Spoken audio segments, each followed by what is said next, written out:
Bahujan Samaj party की सरकार उत्तर प्रदेश में हुई, समाजवादी पार्टी की सरकार हुई। आज हम पेरियार ललई सिंह की बात कर रहे हैं। जिन पिछड़ों और जो वोट बैंक है, हमें इस तरह की बात नहीं करनी चाहिए, लेकिन मैं कह रहा हूं कि जिस वोट बैंक के आधार पर समाजवादी पार्टी जो है शासन सत्ता में बार बार आती है, पेरियार ललई सिंह उसी वोट बैंक, उसी समाज के हिस्से थे और समाज सुधारक थे। लेकिन उस सत्ता तंत्र को भी ललई सिंह नहीं सुहाए और आज तक ललई सिंह के नाम पर स्मारक तो छोड़ दीजिए, न कोई उनकी मूर्ति है, न कोई उनका चित्र है। यानी लखनऊ में बहुत बड़ा पार्क, लखनऊ का जो सबसे बड़ा पार्क है जनेश्वर मिश्र के नाम पर है। हम कहते हैं कि उसी जनेश्वर मिश्र पार्क में एक छोटी सी मूर्त पेरियार ललई सिंह की भी हो जाती, उसके नीचे कुछ इबारत लिख दी जाती, या समाजवादी पार्टी का जो यहाँ पुस्तकालय है उस पुस्तकालय में ही जो है इनका साहित्य होता।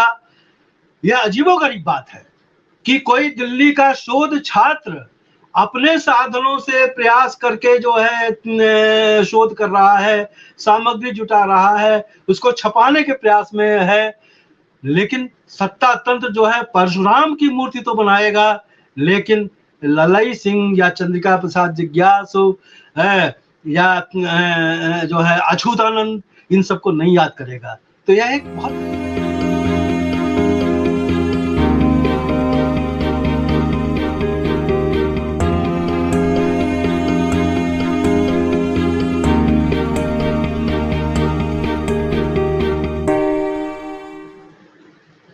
जयंती विशेष। दोस्तों, रतनलाल बोल रहा हूं और आप देख रहे हैं अम्बेडकरनामा। आज उत्तर भारत के पेरियार ललई सिंह यादव की जयंती और उनकी जयंती पर आप सबको बधाई, अम्बेडकरनामा के सभी साथियों को बधाई। और उनके जीवन के विभिन्न प्रसंग पहलुओं को जानने के लिए हमारे साथ इस एपिसोड में लखनऊ से जुड़ रहे हैं वरिष्ठ लेखक और आलोचक वीरेंद्र यादव जी। पहले भी अम्बेडकरनामा पर आप सुन चुके हैं और आज मैंने फिर आग्रह किया था कि आएं और ललई सिंह यादव जी के जीवन के बारे में जरा हमारे दोस्तों को बताएं, उनके रूबरू कराएं। स्वागत है सर आपका अम्बेडकरनामा में। धन्यवाद रतनलाल जी। कैसे हैं सर? बस बढ़िया है, बहुत दिनों बाद। जी जी जी जी जी, अंतराल कैसे याद किया जाए ललित सिंह यादव? अभी कुछ बहुत प्रमाणिक चीजें इन पर छप के नहीं आई हैं। सच्ची रामायण उन्होंने जो अनुवाद किया था वो छपी है, लेकिन उनके और राइटिंग्स गतिविधियों पर अभी तक नहीं आई है, प्रोसेस में है। जरा बताएं सर, आप उनके बारे में क्या क्या जानते हैं, क्या क्या देखा, क्या पढ़ा जी? पहले तो अम्बेडकरनामा का आभार कि उसने यह अवसर जुटाया कि हम पेरियार ललई सिंह के बारे में कुछ चर्चा कर सकें, क्योंकि विगत कुछ वर्षों में और लगातार जो इस तरह की विभूतियां रही हैं, जिन्हें कि एक कहा जा सकता है कि जमीनी बुद्धिजीवी थे, जो भारतीय समाज में सामाजिक परिवर्तन के लिए प्रतिश्रुत थे और जिनका बहुत योगदान है, उन्हें लगभग भुला दिया गया है। सत्ता तंत्र द्वारा भुलाया जाए यह तो स्वाभाविक ही है, लेकिन जो सामाजिक परिवर्तन की ताकतें हैं, जो उसके आंदोलन हैं और जो उसकी एक राजनीतिक अभिव्यक्ति है, उनके द्वारा भी जिस तरह उन्हें याद किया जाना चाहिए उस तरह नहीं याद किया जाना चाहिए। आपने सही इंगित किया कि पेरियार ललई सिंह की सभी रचनाएं आज इन दिनों जो है उस रूप में नहीं उपलब्ध है, यद्यपि वो सारी पहले की छपी हुई हैं और सच्ची रामायण और उनके जो दूसरे नाटक हैं वो सारे खुद ही वो अपने प्रेस के द्वारा, यानी कि उन्होंने कानपुर में एक सस्ता प्रेस नाम से स्थापित किया था 1960 में, और वो पेरियार रामास्वामी नायकर के जन्मतिथि के अवसर पर ही उसकी स्थापना हुई थी। और उस प्रेस का जो लक्ष्य था उसमें यही था कि जो छोटी छोटी पुस्तिकाएं छापी जाएं जिसमें सामाजिक जागरण हो और जो एक धर्म और अंधविश्वास और कर्मकांड और जो ब्राह्मणवाद की जो गिरफ्त है इसके विरुद्ध जनता को जागरूक किया जाए। तो पेरियार ललई सिंह जो है उस आंदोलन के हिस्से थे।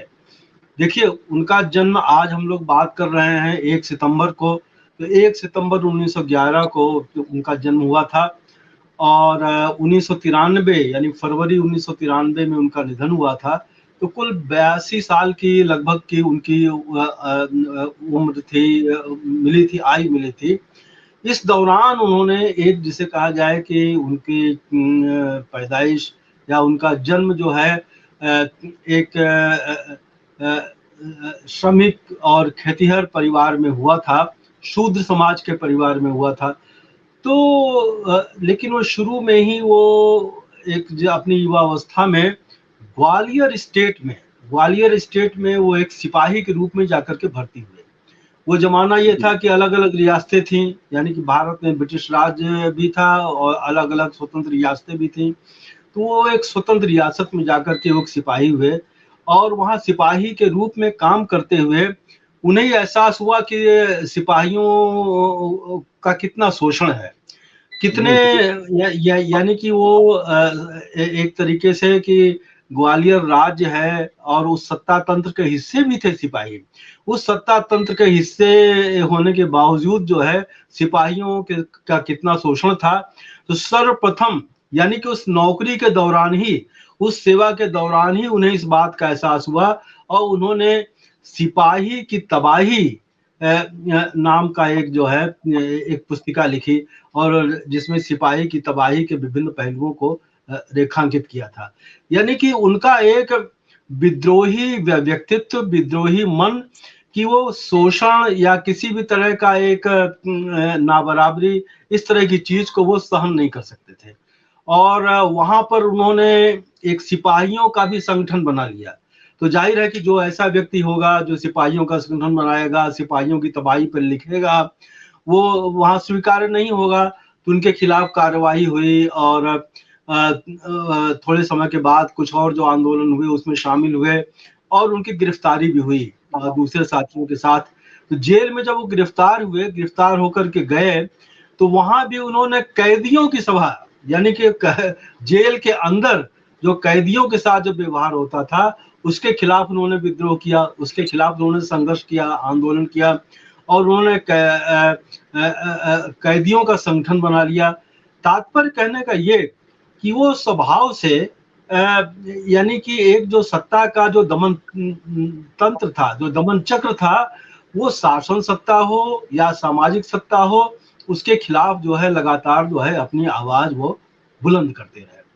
और उसी दौरान यानी कि जब देश आजाद होने को हुआ और तो पता चला कि देश तो आजाद हो गया, लेकिन रियासतें बहुत सी थी, उनका विलय नहीं हुआ था। उन रियासतों में तो वो रियासतों की आजादी, यानी कि उस रियासत में रहते हुए वो रियासत की आजादी के लिए उन्होंने संघर्ष किया और वो उनकी गिरफ्तारी हुई, उनकी सजा हुई, यानी कि सतत रूप से लगातार वो अन्याय के विरुद्ध संघर्ष करते रहे। इस बीच हुआ ये कि जो पेरियार रामास्वामी नायकर, उनकी आवाजाही उत्तर भारत में थी। उत्तर भारत में यानी कि कानपुर में जो एक पिछड़ी जातियों के संगठन और कुछ थे, उन जातियों के संगठनों ने जो है अपने समारोहों में उन्होंने बुलाया था रामास्वामी नायकर को। तो उस सम्मेलनों में जो है शामिल होते हुए ललई सिंह ने रामास्वामी नायकर को सुना और उनसे प्रभावित हुए। जाहिर है कि उनके विचारों को वो जानते थे कि ब्राह्मणवाद के विरुद्ध, अंधविश्वास के विरुद्ध और धर्म के विरुद्ध, और जमीनी स्तर पर जो उनका अनुभव था, उनको लगता था कि दक्षिण भारत में जो स्वाभिमान आंदोलन चल रहा था, उस स्वाभिमान आंदोलन की आवश्यकता उत्तर भारत में भी है। यद्यपि ऐसा नहीं था कि पेरियार ललई सिंह ने इसकी सबसे पहले शुरुआत की हो, यानी कि उत्तर प्रदेश का जो मध्य इलाका यानी कानपुर और जो आसपास का जो मध्य उत्तर प्रदेश का जो इलाका है, उसी इलाके में स्वामी अछूतानंद ने इस आंदोलन की शुरुआत की थी और आर्य हिंदू सभा के विरोध में जो है आदि हिंदू सभा, उन्होंने आदि हिंदू सभा का गठन किया था। यानी कि आर्यों के पहले जो यहाँ के मूल निवासी थे, वो मूल निवासियों की अवधारणा के आधार पर स्वामी अच्युतानंद ने संगठित किया था। उन्हीं के साथ उन्हीं के समय में रामचरण उनके सहयोगी थे, उन्होंने काम किया यहाँ पर। चंद्रिका प्रसाद जिज्ञासु थे, तो ये चंद्रिका प्रसाद जिज्ञासु और देखिए पंजाब और उस इलाके में संतराम बीए, उन्होंने काफी कार्य किया एक पिछड़ी जातियों के बीच में और अंधविश्वास के विरुद्ध और इन सारी चीजों के। तो यह सब इन सब लोगों द्वारा पृष्ठभूमि एक तैयार थी, अच्युतानंद के द्वारा, रामचरण के द्वारा, चंद्रिका प्रसाद जिज्ञासु के द्वारा, संतराम बीए के द्वारा। तो वो एक जो बनी हुई जमीन थी, उसी जमीन पर जो है ललई सिंह जी ने ईवी रामास्वामी नायकर के विचारों को, जो कि बहुत क्रांतिकारी थे, यानी कि अपने समय में रामास्वामी नायकर का बहुत विरोध हुआ दक्षिण भारत में भी, लेकिन उन्होंने सतत रूप से लगातार जिस तरह से वैचारिक रूप से संघर्ष किया, सांगठनिक रूप से संघर्ष किया, उसके नतीजे हुए। यानी कि ब्राह्मणवाद जो है वहां पर पृष्ठभूमि में गया और पिछड़ों का, दलितों का आंदोलन, स्वाभिमान आंदोलन जो है दक्षिण भारत की राजनीति का एक अनिवार्य हिस्सा बना। तो ललई सिंह ने जो उनके संपर्क में आए, जो पेरियार का जो कानपुर में, लखनऊ में कई सभाओं में, फिर बाद में एक एका बना, यानी कि कुछ मुस्लिम संगठनों का, कुछ पिछड़े संगठनों का एका बना, और उन एका के तहत जो है रामास्वामी नायकर को कई बार बुलाया गया। तो रामास्वामी नायकर लगातार यहाँ पर आते थे और उसमें जो है एक जिसे कहा जाए कि सांगठनिक रूप से एक नायकर जी से ललई सिंह का और चंद्रिका प्रसाद जिज्ञासु का, और यहाँ लखनऊ में एक छेदीलाल साथी हुआ करते थे। तो छेदीलाल साथी, इन सारे लोगों का एक जो है समूह बना हुआ था, जो कि उत्तर प्रदेश में इस तरह से काम करता था। ललई सिंह जी ने जो है कई स्तरों पर ये काम किया, यानी कि उन्होंने जो है एक बहुजन समाज को चेतना संपन्न बनाने के लिए जो एक मिथक थे, जो नायक थे, उन नायकों का एक जो है बहुजन समाज के दृष्टिकोण से जो है वो उन्हें फिर से व्याख्यायित किया।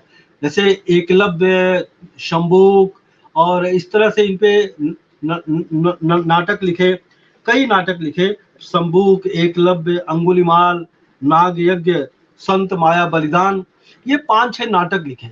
इन नाटकों को लिखने का उनका एक उद्देश्य था, उनका लक्ष्य था कि ये जो बहुजन समाज है, इस बहुजन समाज में चेतना जगाना दो तरह से।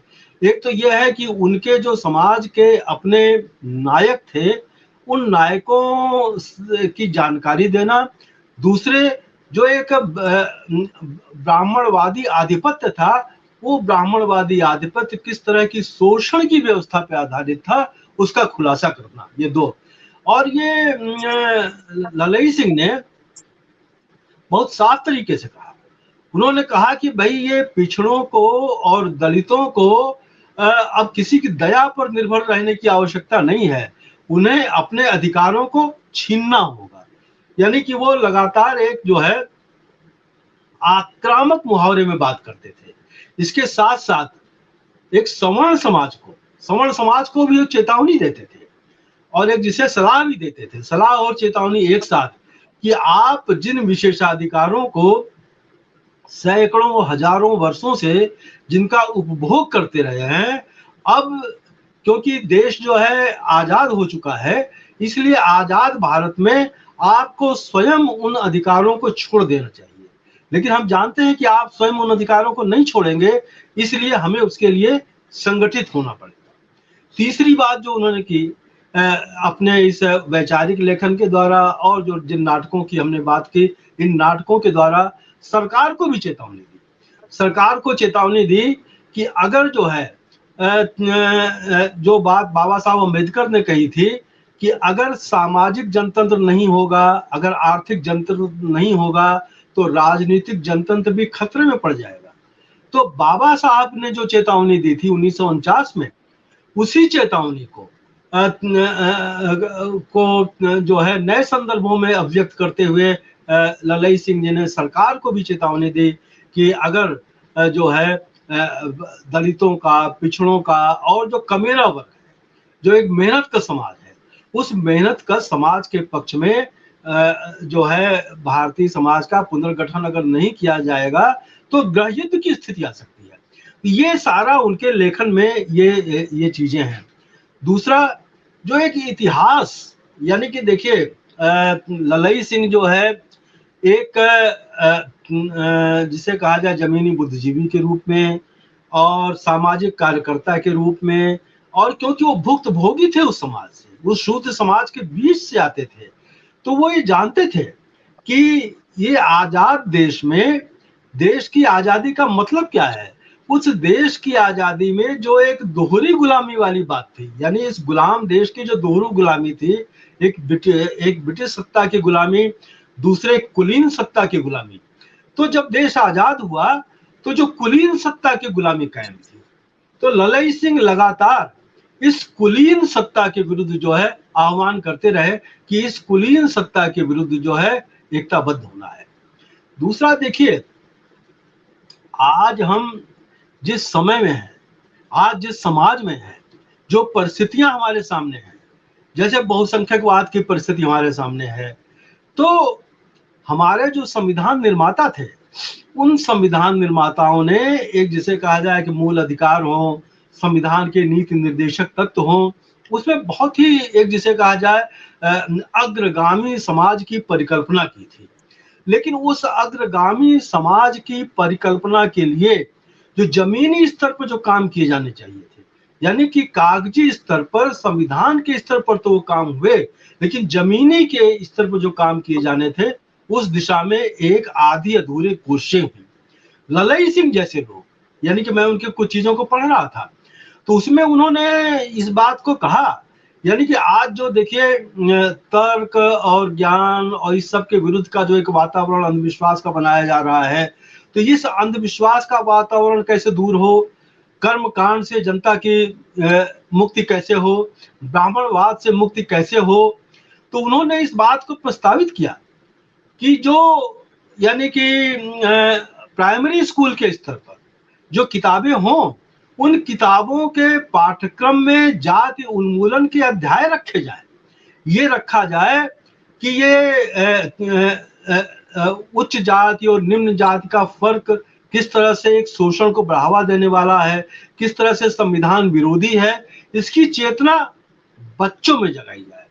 और वो ऐसे महापुरुषों में भी उन्होंने इस बात की शिकायत दर्ज की, उन्होंने इस बात को लिखा कि उन महापुरुषों का जीवन हमें पढ़ाया जाता है जिन महापुरुषों के जीवन का बहुजन समाज से कोई रिश्ता नहीं है। तो उन्होंने कहा बहुजन समाज के नायकों को दृश्य ओझल कर दिया गया है। तो सवाल यह है कि उस मेहनत का समाज के जो बीच से जो नायक हैं, उन नायकों को भी पाठ्य पुस्तक में शामिल किया जाए। दूसरा, व्यवहारिक जीवन में उन्होंने कहा कि भाई ये जाति जो है एक शोषण का आधार है। तो सवाल ये है, जो जातिगत एकता, यानी कि जो जातियों के जो संगठन बने हैं, एक जाति का संगठन, दूसरी जाति का संगठन, जाति जाति के संगठन, उन्होंने कहा कि जाति जाति के संगठनों से कुछ नहीं होने वाला है। इन संगठनों को जाति उन्मूलन की तरफ अग्रसर होना चाहिए। उस जाति उन्मूलन के लिए उन्होंने बाकायदे एजेंडा, जैसे कि सरकार को उन्होंने कहा कि भाई सरकार एक नियामक संस्था है समाज को, देश को चलाने के लिए, तो सरकार को चाहिए कि एक जिसे अंतरजातीय विवाह को बढ़ावा दे। और उस अंतरजातीय विवाह में यह नहीं है कि ब्राह्मण क्षत्रिय से विवाह कर ले, कायस्थ जो है बनिया से विवाह कर ले। उन्होंने कहा जो अंतरजातीय विवाह हो उनमें एक पक्ष जो है अछूत और दलित समाज का हो, यानी कि एक जो एक अंतरजातीय विवाह की भी जो उनकी परिकल्पना थी बहुत अग्रगामी थी। और उन्होंने कहा कि सरकार को प्रोत्साहन देना चाहिए, नौकरियों में उसमें एक वरीयता दी जानी चाहिए। तो इस तरह की चीजें थी।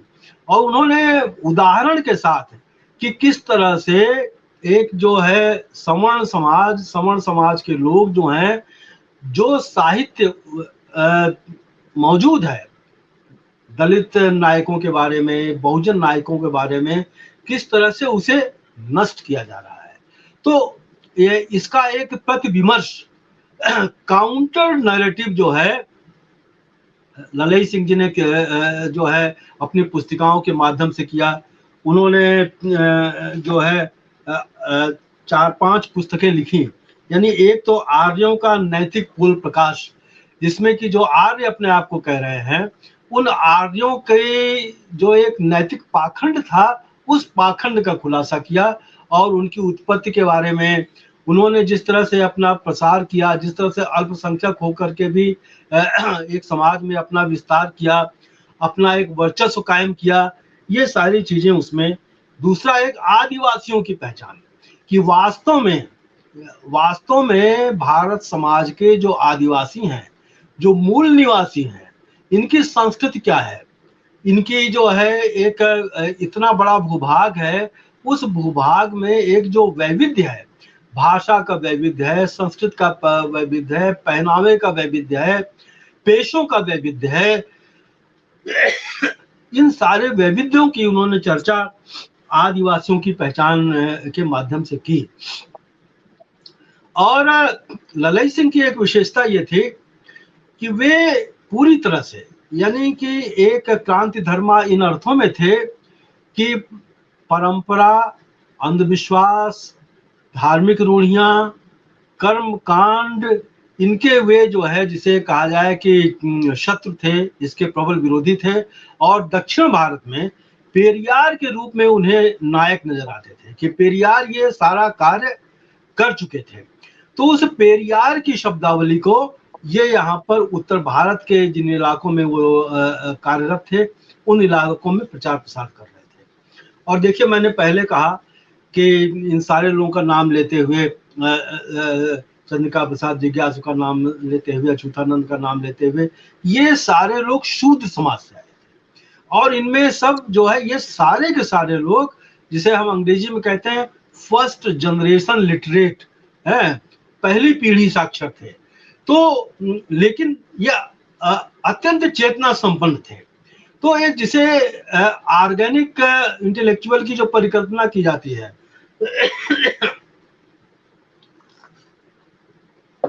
जो आवयविक बुद्धिजीवी की जो बात की जाती है, ये समाज के जो है वास्तविक आवयविक बुद्धिजीवी थे।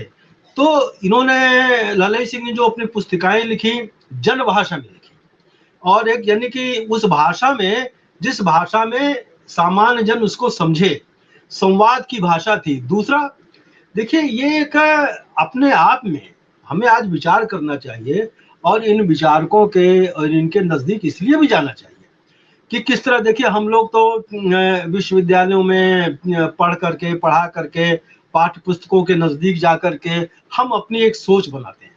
मुझे लगता है कि आज पेरियार, ललई सिंह, रामस्वरूप वर्मा, चंद्रिका प्रसाद जिज्ञासु, इस तरह के जो एक आवयविक बुद्धिजीवी रहे, जो एक ऑर्गेनिक इंटेलेक्चुअल रहे, ये ऑर्गेनिक इंटेलेक्चुअल के सोच से और समाज में जो उनका जिस तरह से उन्होंने अपना कार्य किया, उससे हम जो है स्वयं को समृद्ध कर सकते हैं।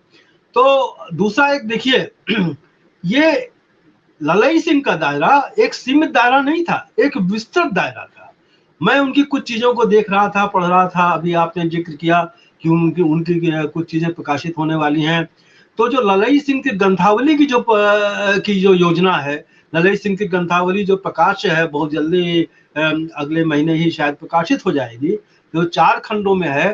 तो उस 4 खंडों में जो सामग्री संकलित है, उस संकलित सामग्री को देख करके हमें ऐसा लगता है कि मतलब कि वो सारी चीजें जानबूझ करके, देखिए ललई सिंह हो, चंद्रिका प्रसाद जिज्ञासु हो या अच्युतानंद हो, इन सबका जो अवदान है, जो बौद्धिक अवदान है, जो सामाजिक अवदान है, उसे दृश्य ओझल किया गया। 2 तरह से दृश्य ओझल किया गया, यानी कि एक जो ब्राह्मणवादी, जो सवर्ण वर्चस्ववादी समाज था, उसके द्वारा तो इसे ओझल किया ही जाना था।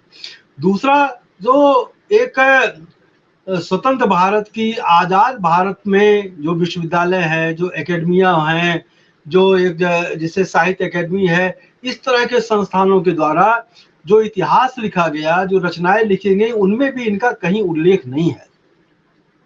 यानी कि संतराम बीए अपने उस दौर में, यानी कि जो सरस्वती पत्रिका या दूसरी चांद या दूसरी साहित्यिक पत्रिकाएं थी, उन साहित्यिक पत्रिकाओं में उनके लगातार लेख छपते थे, लगातार उनके वो डिबेट करते थे, निराला जैसे लोगों के साथ वो बहस करते थे। लेकिन और एक दौर में एक आध पुस्तकों के किसी पाठ्यक्रम में भी थे, लेकिन वो संतराम बीए, यानी कि मैं देख रहा था हिंदी साहित्य का इतिहास जो आचार्य रामचंद्र शुक्ल ने लिखा है, उस हिंदी साहित्य के इतिहास में कहीं भी संत राम बीए का उल्लेख नहीं है। उसमें कहीं भी ललई सिंह का नहीं है, चंद्रिका प्रसाद, कम से कम इनकी साहित्यिक रचनाओं का उल्लेख तो होना चाहिए, जबकि बहुत सी लोगों की रचनाओं का उल्लेख है। और आजाद भारत में जब साहित्य अकेडमी बनी, उस साहित्य अकेडमी में भी नामो लेख तक नहीं है। तो इस तरह से इन लोगों के लेखन को आदर्श किया गया। और ललई जी, कोई ऐसा संस्मरण बताइए आप जिस समय ललई सिंह यादव अपने सामाजिक आंदोलन के उफान पर होंगे, मुझे लगता है आप छात्र रहे होंगे। कोई ऐसा संस्मरण है जिसमें आप ललई सिंह यादव को देखे हो और पेरियार को देखे हो? हाँ, दरअसल मुझे यह याद है कि 1968 में, जी 1968 में मैं तब बीए का छात्र था। तो लखनऊ की एक सफेद बारादरी है, उस सफेद बारादरी में एक सम्मेलन हुआ था। उस सम्मेलन में अल्पसंख्यक, दलित और पिछड़ा वर्ग, इन सबका एक सामूहिक सम्मेलन हुआ था। और उसके कर्ता धर्ताओं में लखनऊ के छेदीलाल साथी और एक डॉक्टर फरीदी हुआ करते थे, जो कि अल्पसंख्यक मोर्चा, अल्पसंख्यक समाज और उर्दू को दूसरी राजभाषा बनाने के आंदोलन में अग्रगामी थे। और उसमें पेरियार ललई सिंह भी थे। तो ये सारे लोग, और हमारा आकर्षण ये था, देखिए हम तो लखनऊ विश्वविद्यालय के छात्र थे, हमने पेरियार रामास्वामी के बारे में सुन रखा था। तो घोषणा अखबारों में हुई थी कि पेरियार रामास्वामी वहां पर आएंगे और उनका भाषण होगा। हम पेरियार रामास्वामी का भाषण सुनने गए थे, और वहां पर आयोजकों में ललई सिंह और डॉक्टर फरीदी और छेदीलाल साथी और ये सारे लोग आयोजकों में थे। और पेरियार रामास्वामी का वहां पर भाषण हुआ था। जाहिर है कि मैं जो हूँ, मेरी स्मृति में मैं ललई सिंह को की याद मुझे नहीं है, लेकिन वो वहां पर थे। और बाद के जो दस्तावेज हैं, बाद के जो डॉक्यूमेंट्स हैं, उन डॉक्यूमेंट्स में उनका उल्लेख है कि वही वो आयोजक थे उस सम्मेलन के। दूसरी बात, आपने एक बात कही, तो उसी दौर में, हमारे उसी दौर में, यानी कि जो सच्ची रामायण का मुद्दा था, यानी कि जो पेरियार की सच्ची रामायण जो थी, जो ट्रू स्टोरी ऑफ रामा नाम से अंग्रेजी में थी और तमिल में लिखी गई थी, फिर अंग्रेजी में थी, उसके अनुवाद का जो है अधिकार पेरियार रामास्वामी ने ललई सिंह जी को ही दिया था। ललई सिंह जी ने उनको पत्र लिखा, उनका जब उत्तर आया, उन्होंने उनको अधिकृत किया। तो ललई सिंह जी के संपर्क में एक रामधार जी थे, उन्होंने उसका अनुवाद किया और अपने सस्ता प्रेस से ललई सिंह ने 1968 में इसे प्रकाशित किया, 68 या 69 में, 69 में इसे प्रकाशित किया। और 69 में इसके प्रकाशित होने के थोड़े समय के बाद हिंदू संगठनों ने इसका विरोध किया कि इसमें जो है एक हिंदू धर्म के जो नायक हैं, राम हैं, सीता हैं, दशरथ हैं, इनको लेकर के एक जो है ऐसी टिप्पणियां की गई हैं जिससे हमारी भावनाएं आहत होती हैं। इस दौर में देखिए आहत भावनाओं का तर्क हम सुनते हैं, आपने भी कुछ लोगों की भावनाओं को आहत किया। तो उस दौर में जो आहत भावनाओं का तर्क था, पहली बार आहत भावनाओं का तर्क हमने उसी समय अखबारों में पढ़ा था और सुना था, और उत्तर प्रदेश सरकार ने प्रतिबंध लगाया था। मैं लखनऊ में था और लखनऊ के अखबारों में वो लगातार वो खबरें छपा करती थी। कि सच्ची रामायण प्रतिबंधित, तो उत्तर प्रदेश सरकार ने उस समय सच्ची रामायण पर प्रतिबंध लगाया और प्रतिबंध लगाने के बाद इसको स्थानीय कोर्ट में, स्थानीय अदालत में पहले चुनौती दी। वहां से पेरियार ललई सिंह जो है जीते, मुकदमा जीते। फिर उत्तर प्रदेश सरकार हाई कोर्ट गई। हाई कोर्ट में भी जस्टिस हरिस्वरूप थे, बहुत अच्छे जज थे, उस जमाने में जाने जाते थे। तो जस्टिस हरिस्वरूप ने निर्णय दिया, बहुत अच्छा निर्णय दिया, और उन्होंने जो है सरकार की जब्ती को गैर कानूनी बताया, सच्ची रामायण को जो है मुक्त किया, और 300 रुपए का जुर्माना भी सरकार के ऊपर आयद किया कि ये जो खर्च है ललई सिंह का, ललई सिंह को एक खर्च भी दिया जाए। लेकिन इसके बाद भी आप देखें, इसके बाद भी उत्तर प्रदेश सरकार जो है सुप्रीम कोर्ट गई, यानी, और सुप्रीम कोर्ट में आप जानते हैं कि वी आर कृष्णा अय्यर, उस समय वी आर कृष्णा अय्यर की बेंच थी। वी आर कृष्णा अय्यर और जस्टिस पीएन भगवती, इतने बड़े बड़े जज थे, इन और एक और जज, इन जजों की बेंच ने उसको सुना और उस पर निर्णय दिया और कहा हाई कोर्ट का जो निर्णय है, इलाहाबाद हाई कोर्ट का निर्णय, वो सही निर्णय है, और वो और हम उस निर्णय पर जो है पुनर्विचार कतई नहीं करना चाहते, और इस पुस्तक पर प्रतिबंध नहीं लगाना चाहिए। और दूसरी जो महत्वपूर्ण बात कही, वो यह बात कि राम कथा एक काल्पनिक रचना है। उन्होंने कहा कि राम कथा एक काल्पनिक रचना है, ये एक साहित्यिक रचना है, इसको एक जो है ऐतिहासिक पात्रों के रूप में न लिया जाए। यह स्थापना भी सुप्रीम कोर्ट के उस निर्णय में 1971 में के उस निर्णय में है। तो ये एक जो संघर्ष पेरियार ललई सिंह ने एक, यानी कि अदालत के, आप सोचिए कि एक सामान्य हैसियत के एक कार्यकर्ता हाई कोर्ट में मुकदमा लड़ा, सुप्रीम कोर्ट में मुकदमा लड़ा, और देखिए कितना कठिन था। हम सब लोग देखिए मतलब कि भारत एक जनतांत्रिक धर्मनिरपेक्ष समाजवादी राज्य है। उस धर्मनिरपेक्ष समाजवादी राज्य में तर्क और ज्ञान और वैज्ञानिक चेतना की बात करना कितना कठिन था।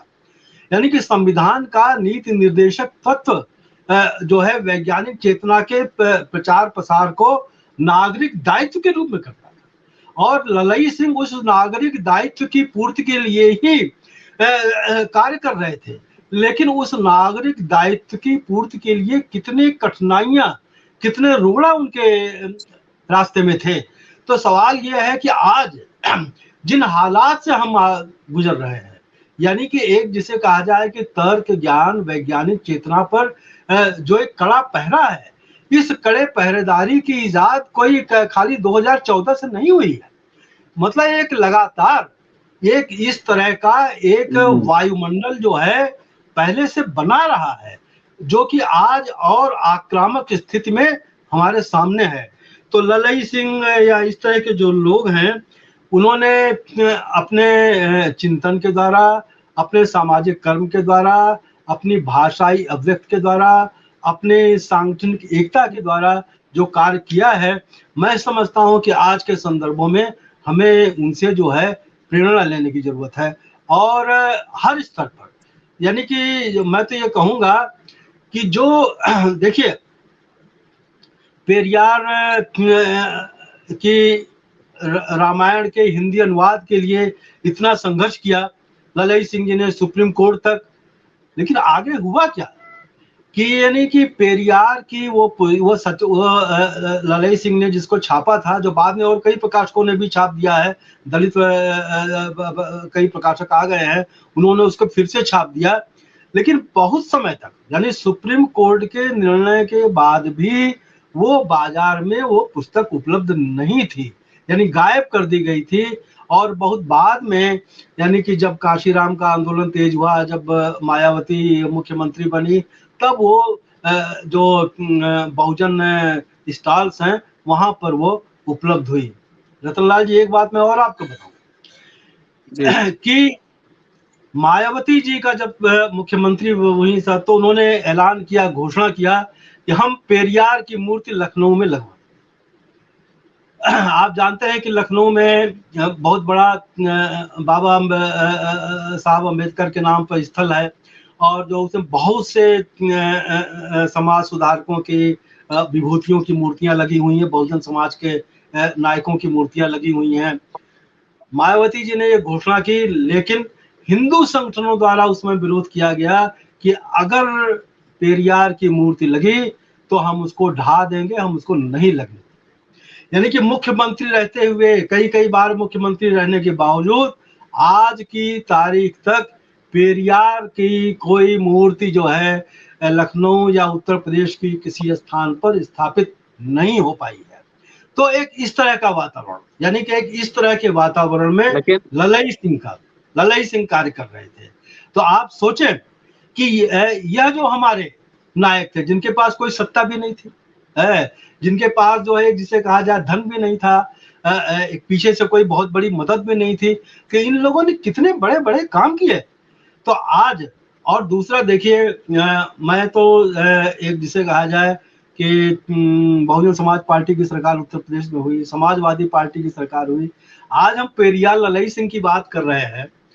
जिन पिछड़ों और जो वोट बैंक है, हमें इस तरह की बात नहीं करनी चाहिए, लेकिन मैं कह रहा हूं कि जिस वोट बैंक के आधार पर समाजवादी पार्टी जो है शासन सत्ता में बार बार आती है, पेरियार ललई सिंह उसी वोट बैंक, उसी समाज के हिस्से थे और समाज सुधारक थे।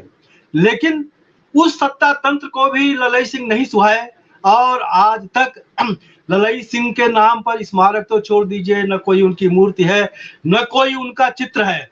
यानी लखनऊ में बहुत बड़ा पार्क, लखनऊ का जो सबसे बड़ा पार्क है जनेश्वर मिश्र के नाम पर है। हम कहते हैं कि उसी जनेश्वर मिश्र पार्क में एक छोटी सी मूर्त पेरियार ललई सिंह की भी हो जाती, उसके नीचे कुछ इबारत लिख दी जाती, या समाजवादी पार्टी का जो यहाँ पुस्तकालय है उस पुस्तकालय में ही जो है इनका साहित्य होता। यह अजीबोगरीब बात है कि कोई दिल्ली का शोध छात्र अपने साधनों से प्रयास करके जो है शोध कर रहा है, सामग्री जुटा रहा है, उसको छपाने के प्रयास में है, लेकिन सत्ता तंत्र जो है परशुराम की मूर्ति तो बनाएगा, लेकिन ललई सिंह या चंद्रिका प्रसाद जिज्ञासु या जो है अछूतानंद, इन सबको नहीं याद करेगा। तो यह एक बहुत विडंबना की बात है। हमारा जो है आपका जो अम्बेडकर नामा का मंच है, कम से कम इतना तो है कि आपने संवाद का अवसर दिया, मुझे संवाद का अवसर मिला और हम इसकी चर्चा कर रहे हैं। तो मैं समझता हूं कि आज का जो एक वातावरण है इस समाज के, यानी कि हम लोगों का ऋण है इन महाविभूतियों के प्रति, जो कि बिल्कुल आदर्श हैं, जिनका लेखन भी आदर्श है, जिनका व्यक्तित्व भी आदर्श है। तो उनके व्यक्तित्व के माध्यम से, उनके बहुत से पहलुओं को जानने से मैं समझता हूं कि आज उनकी जन्मतिथि के दिन यह एक छोटी सी शुरुआत है। और देखिए किस किस तरह की पुस्तकें उन्होंने लिखी। जो जमीनी काम करता है तो जमीनी आधार से पुस्तकें लिखता है, यानी कोई बड़ा डिस्कोर्स है। उन्होंने लिखा एक पुस्तिका, शोषितों पर धार्मिक डकैती, शोषितों पर राजनीतिक डकैती, सामाजिक विषमता कैसे समाप्त हो। ये शीर्षक याद करते हुए मुझे याद आता है राहुल सांकृत्यायन। राहुल सांकृत्यायन ने भी यही काम किया था, यानी जो काम राहुल सांकृत्यायन ने किया था है। और राहुल सांकृत्यायन को तो देखिए समाज और सब लोग जानते हैं, ललई सिंह को लोग नहीं जानते। तो ये ललई सिंह की पुस्तिकाएं, इनका प्रकाशन, और मैं समझता हूँ जिस तरह से राहुल की पुस्तिकाएं जो है ग्रामीण व्यक्ति समझता था, जानता था, उनको खरीदता था और उनको पढ़ता था। अगर ये पुस्तिकाएं जो हैं उपलब्ध हों, ललई सिंह की पुस्तिकाएं या चंद्रिका प्रसाद जिज्ञासु की, या रामस्वरूप वर्मा ने ही जो आंदोलन किया था, रामस्वरूप वर्मा भी जो है इसमें तो क्षीण है, आज यादों में नहीं है, मैंने उनकी कुछ संकलित रचनाएं उसको देखी हैं, तो इन लोगों का बहुत योगदान है। तो ये आज एक जो जिसे कहा जाए, हम जो है यानी कि राजनीतिक रूप से तो बात करते हैं, एक ये वर्तमान सत्ता तंत्र के विरुद्ध, लेकिन जो एक इसका जो सांस्कृतिक पथ विमर्श है या जो एक जैसे सामाजिक पथ विमर्श है, जो सांस्कृतिक सामाजिक पथ विमर्श जो पहले से मौजूद है हमारे बीच में, मैं समझता हूं हमें उसके नजदीक जाना चाहिए और उसके माध्यम से आज जो है अपनी बातें करनी चाहिए। और मैं समझता हूं कि आगे और भी ऐसे अवसर आएंगे जबकि हम अम्बेडकर नामा के मंच पर आपके साथ ललई सिंह या जो दूसरे जो विभूतियां हैं इनके योगदान को समय समय पर याद करते रहेंगे। आज आपने ये अवसर दिया, धन्यवाद Ratnalal ji. Thank you sir. और ये मंच आपका है, कई बार मेरी व्यस्तता भी होती है, कई बार भूल भी जाऊं, अगर ऐसा लगे कि इस मुद्दे पे बातचीत करनी है तो आप मुझे फोन करें। मैं अकेले काम करता हूं, मेरे पास कोई रिसोर्स नहीं है, कुछ नहीं, तो अगर लगे कि इस मुद्दे पे बात करनी है तो आप एक बार मुझे फोन कर सकते हैं। तो दोस्तों, वरिष्ठ आलोचक वीरेंद्र यादव जी हैं और बहुत विस्तार से इन्होंने समझाया है ललई सिंह यादव के जीवन और उनके दर्शन को। पूरा वीडियो देखिएगा, शेयर सब्सक्राइब करते रहिए। शुक्रिया आप सभी का, शुक्रिया सर, थैंक यू। नमस्कार।